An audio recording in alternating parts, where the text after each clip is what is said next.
Saudara sekalian yang dikasihi Tuhan Yesus Kristus, selamat berjumpa kembali dengan pelajaran kita yang keempat.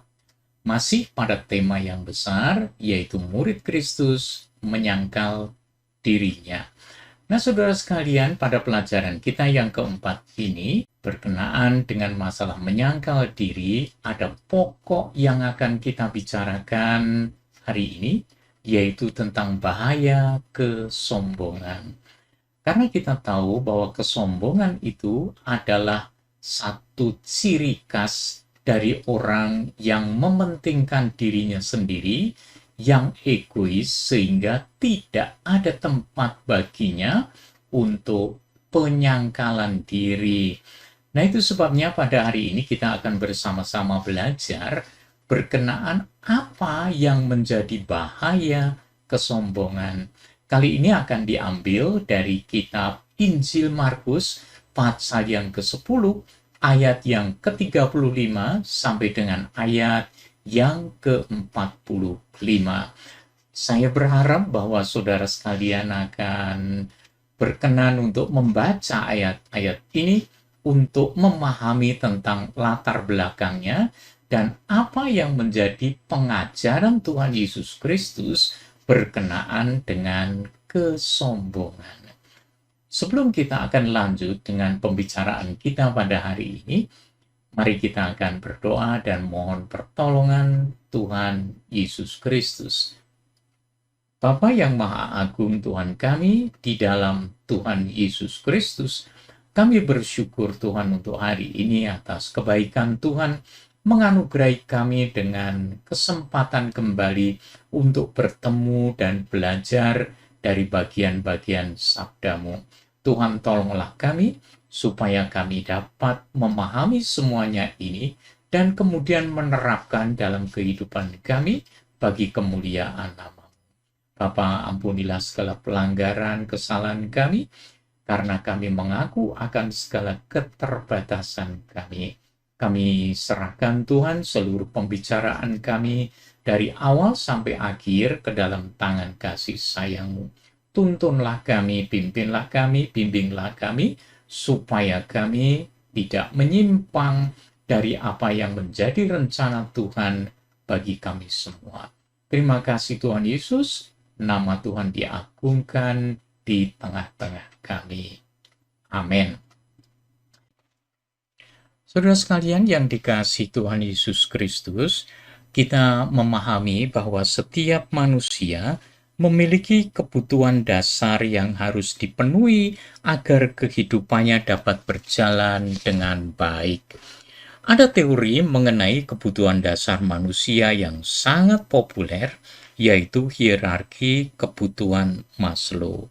Terdapat 5 tingkat yang berbeda pada hierarki kebutuhan Maslow tersebut, mulai dari yang paling dasar hingga yang sifatnya kompleks. Menurut Maslow, ketika kebutuhan pada tingkat yang paling bawah terpenuhi, maka manusia dapat beralih ke tingkat kebutuhan berikutnya. Maslow mempercayai bahwa kebutuhan adalah serupa dengan naluri dan memainkan peran utama untuk memotivasi perilaku seseorang. Dan dalam memenuhi kebutuhan dasar manusia tersebut, sering manusia terjebak dalam sebuah egosentrisme yang selanjutnya menimbulkan atau menghasilkan kesombongan diri. Nah, seperti yang terjadi di dalam perikop nas kita hari ini, keinginan untuk dekat dengan Yesus yang dibalut dengan egosentris, Yakobus dan Yohanes, membuat mereka ingin menjadi yang terkemuka dari antara murid-murid yang lain. Saudara sekalian yang dikasihi Tuhan Yesus Kristus, kalau kita membaca dari Markus pasal 10 ayat 42 sampai dengan 45, Tuhan Yesus kemudian memanggil mereka karena mereka bertengkar satu dengan yang lain dan memperdebatkan siapa di antara mereka yang terbesar. Ayat 42 memberitahu kita, tetapi Yesus memanggil mereka lalu berkata, "Kamu tahu bahwa mereka yang disebut pemerintah bangsa-bangsa memerintah rakyatnya dengan tangan besi, dan pembesar-pembesarnya menjalankan kuasanya dengan keras atas mereka. Tidaklah demikian di antara kamu. Barang siapa ingin menjadi besar di antara kamu, hendaklah ia menjadi pelayanmu. Dan barang siapa ingin menjadi yang terkemuka di antara kamu, hendaklah ia menjadi hamba untuk semuanya. Karena Anak Manusia juga datang bukan untuk dilayani, melainkan untuk melayani dan untuk memberikan nyawanya menjadi tebusan bagi banyak orang." Saudara sekalian yang dikasihi Tuhan Yesus Kristus, di dalam Kamus Besar Bahasa Indonesia, kesombongan didefinisikan sebagai memiliki arti menghargai diri secara berlebihan, atau dapat diartikan bahwa kesombongan adalah keyakinan yang berlebihan mengenai kemampuan-kemampuan pribadi, sehingga ia tidak mengenal karunia Allah, tidak mengenali anugerah Allah, dan tidak mengenali dirinya sebagai makhluk yang terbatas. Harga diri yang berlebihan ini yang bisa membuat seseorang menjadi sombong, menjadi tinggi hati, menjadi congkak, dan kesombongan membuat dirinya merasa paling benar di dalam segala keadaan. Saudara sekalian, dosa sombong dikatakan sebagai dosa dari dosa-dosa. Artinya, ia adalah sumber dari dosa-dosa yang lain. Dosa inilah yang membuat Lucifer, kerubim Allah, menjadi setan bapa segala kebohongan. Dosa sombong ini yang membuat Hawa jatuh dalam bujukan iblis karena menawarkan untuk menjadi sama dengan Allah, yang mengatakan bahwa ia bisa mengetahui tentang yang baik dan yang jahat. Itu tercatat di dalam Kejadian pasal 3 ayat yang kelima. Kisah manusia mendirikan Menara Babel adalah kisah keangkuhan manusia, kesombongan manusia, kecongkakan manusia untuk hidup terpisah dengan Allah. Saudara sekalian yang dikasihi Tuhan, sebenarnya keyakinan akan diri pribadi itu memiliki sisi positif pada tingkat dan alasan yang wajar. Dalam hal ini adalah percaya diri. Percaya diri sebagai makhluk ciptaan Tuhan yang diciptakan sesuai dengan gambar Allah, sesuai dengan citra Allah. Oleh karena itu, kita sering sulit mengenali apakah kita percaya diri atau sudah pada tingkat kesombongan. Bagaimana kita mengetahui bahwa dalam diri kita sudah mulai timbul kesombongan?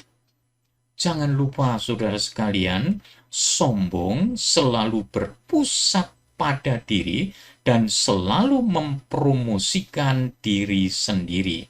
Orang yang congkak senang kalau orang lain mengalami kegagalan.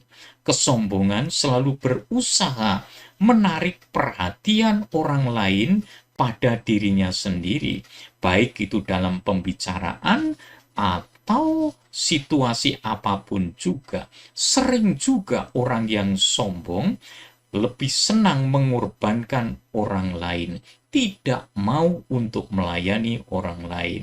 Kesombongan selalu melihat orang lain lebih kecil atau lebih rendah.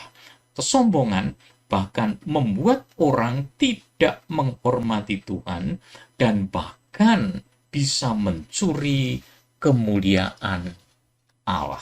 Saudara sekalian, kita pahami bahwa sikap egois adalah sumber kesombongan. Tumbuhnya kesombongan selalu didahului oleh sikap egois yang ada di dalam kehidupan manusia. Saat egoisme mulai menguasai, maka seseorang tidak akan memperhatikan sesamanya, karena yang menjadi perhatiannya adalah dirinya sendiri. Demikianlah, saudara sekalian, yang terjadi di antara murid-murid Yesus pada waktu itu, khususnya Yakobus dan Yohanes. Saat keinginan menjadi yang terdekat dan terutama di hadapan Yesus, ia menjadi penuh kesombongan. Hal itu pun direspon dengan kemarahan oleh murid yang lain. Mendengar itu, ke-10 murid lain menjadi marah kepada Yakobus dan Yohanes. Ini tertulis di dalam Markus pasal 10 ayat yang ke-41. Mereka marah kepada Yakobus dan Yohanes karena menginginkan juga tempat utama. Mereka marah bukan karena sulitnya menjadi murid Kristus, tetapi karena mereka masing-masing juga mengharapkan untuk memiliki tempat utama tersebut. Oleh karena itu, Yesus mengajarkan kepada mereka tentang sifat rendah hati, mengajari mereka untuk berendah hati dan saling melayani dalam mengikuti Dia. Dengan jelas di dalam ayat yang ke-43 dan 44 memberitahu kepada kita sekalian, tidaklah demikian di antara kamu. Barang siapa ingin menjadi besar di antara kamu, hendaklah ia menjadi pelayanmu.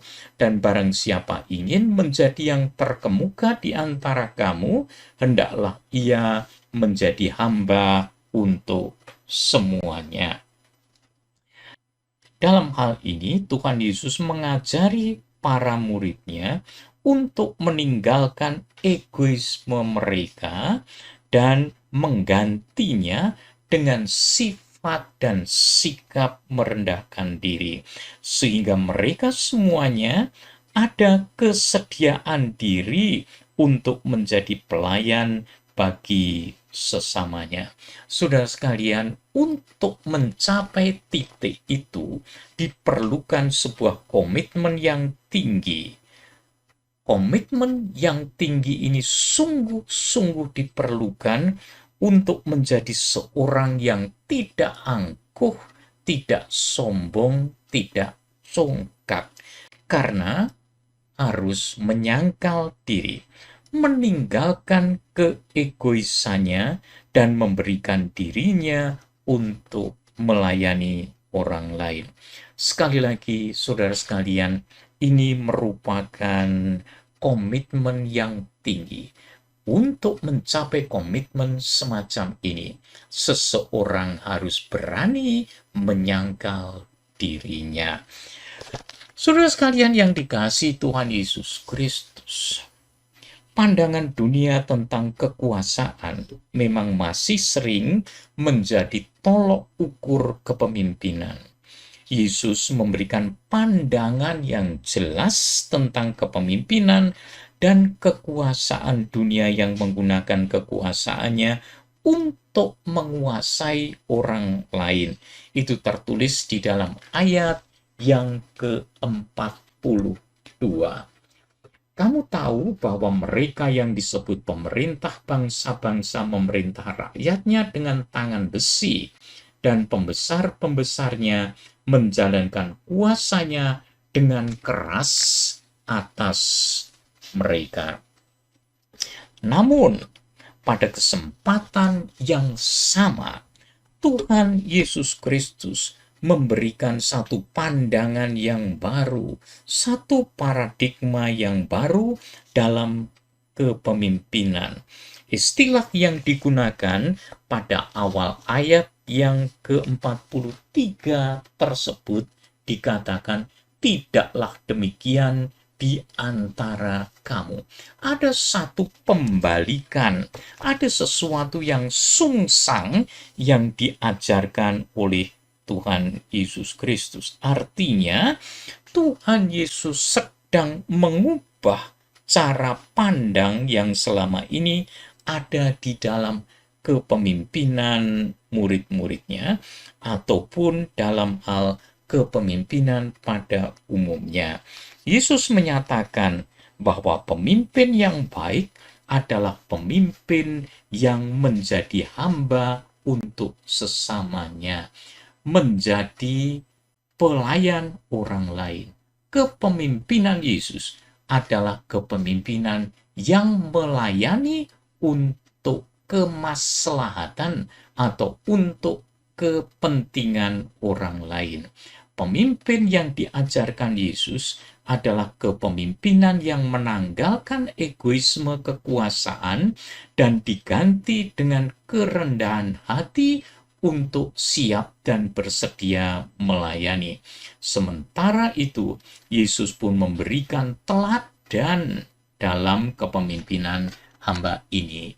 Inilah kebesaran yang sesungguhnya, kebesaran hati yang memancar dari tindakan-tindakan pelayanan untuk memimpin orang-orang lain. Kalau kita melihat gambar ini saya ambil dari satu buku yang berjudul Lead Like Jesus oleh Ken Blanchard. Dia membuat skema ini. Ini adalah prinsip kepemimpinan Kristen. Saudara sekalian, kepemimpinan Kristen didasarkan pada melayani atau pelayanan. Nah, L di situ memang ini masih dalam bahasa Inggris pada waktu itu. L itu adalah leader atau pemimpin, F itu adalah follower atau yang dipimpin. Jadi yang di sebelah kiri, L itu adalah pemimpin dan F itu adalah yang dipimpin. Kalau pemimpinnya sombong dan para yang dipimpinnya atau pengikutnya pun sombong, hasilnya itu adalah konflik. Bukan melayani Tuhan Yesus, tetapi justru karena yang memimpin sombong, yang dipimpin juga sombong, hasilnya akan terjadi konflik. Kenapa? Karena masing-masing hanya menekankan kepentingan pribadinya, mementingkan egonya masing-masing. Maka sering terjadi konflik antara pemimpin dan yang dipimpin.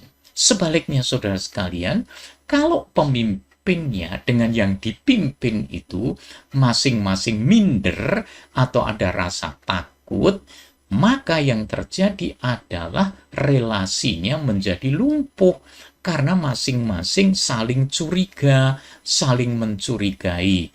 Jangan-jangan begini, jangan-jangan begitu. Kalau masing-masing ketakutan, akhirnya kepemimpinannya akan menjadi lumpuh. Tuhan Yesus mengajari murid-muridnya dan mengajari kita semua bahwa sang pemimpin dan yang dipimpin itu semuanya harus melayani Tuhan Yesus Kristus dan mencontoh Tuhan Yesus Kristus, sehingga sang pemimpin melayani yang dipimpin dan yang dipimpin pun dengan penuh kerelaan akan mengikuti sang pemimpin dengan melayani sang pemimpin demi tujuan yang sudah ditetapkan bersama. Jadi saudara sekalian, prinsip kepemimpinan Kristen itu adalah melayani. Istilah yang sering dipakai itu adalah kepemimpinan hamba. Kalau kita kembali kepada pokok pemikiran kita tentang bahaya kesombongan, saudara sekalian, jangan lupa dari gambar yang ada di sini bahwa bahaya kesombongan di dalam kepemimpinan umat Tuhan itu adalah terjadi konflik yang tidak berkesudahan atau konflik yang berkepanjangan, sehingga masing-masing hanya akan mementingkan dirinya sendiri dan hanya untuk kepentingan-kepentingan pribadinya saja. Akhirnya, tujuan yang sudah ditetapkan Tuhan bagi setiap umatnya tidak akan tercapai. Karena energi yang ada pada masing-masing pihak, baik pemimpin maupun yang dipimpin, dipakai untuk memenangkan pertarungan dalam konflik tersebut. Sehingga energi yang seharusnya dipakai untuk mencapai tujuan yang sudah ditetapkan Tuhan tidak tercapai karena kekuatannya, energinya habis untuk konflik supaya memenangkan pertarungan dalam konflik tersebut. Bayangkan, kalau itu terjadi, pasti tujuan Tuhan dalam rencananya menyelamatkan dunia ini akan terhambat. Itu sebabnya prinsip kepemimpinan Kristen yang diajarkan Tuhan Yesus Kristus adalah supaya sang pemimpin dengan yang dipimpin itu saling melayani seperti Kristus telah melayani kita sekalian. Kesimpulannya, saudara sekalian, kesombongan itu muncul dari sifat egois. Tetapi Tuhan Yesus berusaha dan sudah melakukannya, mengubah paradigma ini menjadi pemimpin yang melayani. Dia bukan hanya mengajarkan, tetapi dia memberikan contoh dirinya sendiri. Anak manusia datang bukan untuk dilayani, melainkan untuk melayani dan memberikan nyawanya untuk tebusan bagi banyak orang. Pertanyaannya adalah, bagaimana dengan Anda dan saya? Saudara sekalian yang dikasihi Tuhan Yesus Kristus, itulah pelajaran kita pada hari ini. Kiranya pelajaran yang singkat ini membuka pikiran kita sekalian untuk mulai belajar meninggalkan kesombongan dan mulai belajar untuk berendah hati mencontoh Juru Selamat kita, Yesus Kristus Tuhan kita. Mari kita berdoa dan menyerahkan semua perkara ini ke dalam tangan kasih sayangnya. Tuhan Yesus, terima kasih untuk berkat-Mu bagi kami. Kami mengakui Tuhan bahwa sampai saat ini sering kesombongan menggoda diri kami. Kami masih memiliki sifat egois. Tuhan, ampunilah kami dan tolonglah kami supaya sifat-sifat yang tidak berkenan kepadamu ini meluntur di dalam hidup kami dan kemudian lenyap karena kami belajar daripadamu. Kiranya Tuhan memberikan kami kemampuan untuk hidup dalam kerendahan hati yang sesungguhnya, mencontoh Tuhan Yesus Kristus sesuai dengan rencana Tuhan bagi semua umat-Mu, supaya kami semuanya dapat melayani dengan penuh sukacita, tanpa terpaksa ataupun tanpa merasa rendah diri, tapi justru dengan kepercayaan diri ya Tuhan, yang Tuhan anugerahkan kepada kami melayani dengan penuh sukacita bagi kemuliaan Tuhan Allah sendiri. Terima kasih untuk hari ini Bapa, di dalam nama Tuhan Yesus Kristus, Sang Gembala Agung kami, pemimpin kami, teladan hidup kami berdoa. Amin. Terima kasih saudara sekalian yang dikasihi Tuhan Yesus Kristus, untuk perhatian saudara sekalian untuk pelajaran kita pada hari ini. Kiranya damai sejahtera Tuhan selalu bersama-sama dengan kita sekalian. Terima kasih, sampai jumpa pada rekaman-rekaman pelajaran yang berikutnya. Tuhan memberkati kita sekalian.